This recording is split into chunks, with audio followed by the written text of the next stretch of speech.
بسم اللہ الرحمن الرحیم۔ السلام علیکم ناظرین، میں ہوں گلفام چودھری، آپ دیکھ رہے ہیں میرے فیس بک اور یوٹیوب چینل۔ آج کی ویڈیو میں ہم بات کریں گے اداروں کا بہت بڑا فیصلہ، عمران خان کا واپسی کا راستہ ہموار ہوتا دکھائی دے رہا ہے۔ اس کے بعد ہم بات کریں گے سپریم کورٹ سے عمران خان صاحب نے کس لیے رابطہ کیا، اور پی ٹی آئی کیا اسمبلیوں میں واپس جائے گی، اور نیب نے نیا قانون کیا پاس کیا ہے۔ سب سے پہلے ہم بات کریں گے عمران خان کے حوالے سے، ان کا جس طرح جب سے انہوں نے وہ وزیر اعظم ہاؤس سے گئے اور یہ سارا رجیم چینج آپریشن ہوا، نئی امپورٹڈ حکومت پاکستان میں مسلط ہوئی، اور اس سارے آپریشن کے بعد ہم نے دیکھا کہ عمران خان صاحب اپنے جلسوں کے اندر بھی واضح کہتے دکھائی دیے کہ میں نے ان کے نمبر بلاک کر دیے ہیں اور میرا ان سے کوئی رابطہ نہیں ہے۔ اس حوالے سے کافی ان میں شدید غم و غصہ بھی پایا جاتا رہا۔ انہوں نے کافی القابات بھی دیے، اور جس میں میر جعفر میر صادق کے القابات بھی شامل تھے۔ اس پر جو سابقہ پوزیشن تھی موجودہ امپورٹڈ گورنمنٹ، انہوں نے شور بھی مچایا کہ یہ باجوہ صاحب کو کہہ رہے ہیں، اور اس طرح کے کافی پراپیگنڈاز ہوئے۔ آخر میں جو ہے بھی ادارے کیا چاہ رہے ہیں، اداروں نے جب دیکھا کہ ابھی ریسنٹلی برطانوی ٹی وی نے انٹرویو لیا اور عمران خان سے پوچھا کہ آپ روس اور چائنا کے ساتھ معاملات کیوں کرنا چاہ رہے تھے، وہ تو انسانی اقدار کے خلاف ہیں، تو عمران خان صاحب نے کہا کہ میں 22 کروڑ عوام کا منتخب کردہ وزیر اعظم تھا، میری ذمہ داری پاکستان کی ہے، دنیا کا ٹھیکہ میں نے نہیں اٹھایا ہوا، باقی دوستی میں ہر ملک سے کروں گا، غلامی کسی کی نہیں کروں گا۔ تو یہ کل سے ٹرینڈ پہ چل رہی ہے، اور پوری قوم اس چیز کو نوٹس بھی کر رہی ہے، سوچ بھی رہی ہے کہ ایک ایسا دل والا بندہ، دلیر آدمی جو انٹرنیشنل میڈیا کو اور انٹرنیشنل اسٹیبلشمنٹ کو اس طرح کی بات کہہ سکتا تھا، وہ کس طرح آسانی کے ساتھ، جس طرح گھی سے بال نکال دی جاتا ہے اس طرح آسانی کے ساتھ رجیم چینج آپریشن کے ذریعے گھر بھیج دیا گیا۔ اس کے بعد عمران خان صاحب نے سپریم کورٹ سے رابطہ کیا ہے۔ ان کا کہنا تھا کہ میں نے دھرنے کا فیصلہ اس لیے ختم نہیں کیا کہ میں کوئی ڈر گیا تھا یا کوئی ایسے معاملات تھے، وہ کہتے ہیں حقیقت یہ تھی کہ خون خرابے کا بہت بڑا اندیشہ تھا، کیونکہ کہتے ہیں کہ سامنے سے بھی شیلنگ ہو رہی تھی، گولیاں چل رہی تھیں، اور میں نے دیکھا کہ اب میرے لوگوں کے پاس بھی پسٹل تھے، تو بجائے اس کے کہ آگے بڑھتے لڑائی ہوتی، دونوں طرف سے لاشیں گرتی، خون خرابہ ہوتا، اس چیز سے روکنے کے لیے میں نے یہ جو ہے دھرنا نہ دینے کا فیصلہ کیا۔ اور اب سپریم کورٹ سے وہ رابطہ کر رہے ہیں کہ سپریم کورٹ اگر انہیں پرامن احتجاج کی اجازت دیتی ہے تو وہ یقیناً جائیں گے ڈی چوک، دھرنا بھی دیں گے، اور اگر اجازت نہیں دیتی تو پھر وہ دوسرا راستہ اختیار کریں گے اور جلسے جلوسوں کی طرف دوبارہ سے وہ ایک ردھم بنا کے اس چیز کو دوبارہ چلائیں گے۔ اس کے بعد ایک چیز بڑی متوقع ہے، جیسا کہ آپ کو پتہ ہے کہ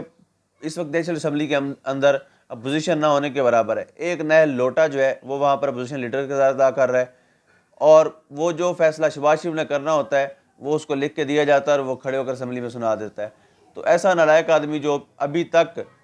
پی ٹی آئی کی طرف سے ہی اپوزیشن لیڈر بنا ہوا ہے، صرف 2 بندے اپوزیشن میں بیٹھتے ہیں، تو وہ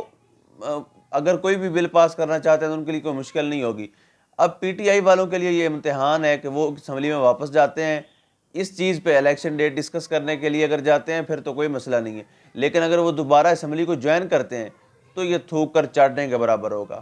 اس پر انہیں یہ سوچنا ہوگا۔ لیکن خان صاحب نے آج ایک کلیئر اسٹیٹمنٹ دی ہے کہ ہم اسمبلیوں میں واپس نہیں جا رہے، ہم استعفیٰ دے کے آئے ہیں، اب ہم دوبارہ تصدیق کرنے کے لیے بھی نہیں جائیں گے۔ لیکن اگر اس طرح اسمبلی سے چلے جاتے ہیں تو جو بل شہباز شریف نے مشکل سے پاس جو نہیں ہونے تھے وہ بل بھی آسانی سے پاس کر لے گا، جب اپوزیشن نہیں ہوگی تو ڈیفینیٹلی وہ اپنے ہی سارے لوگ ہوں گے اور وہ اس بل کو پاس بھی کر سکیں گے۔ اس کے بعد چیزیں سامنے آئی ہیں کہ امریکی سفارتکاروں سے رانا ثناء اللہ اور یوسف رضا گیلانی کی خفیہ ملاقاتیں چل رہی ہیں، اور امریکی سفارت خانہ اور امریکہ کی گورنمنٹ اس چیز سے ان کو خدشہ ہے، وہ بار بار ایک سوال کرتے ہیں،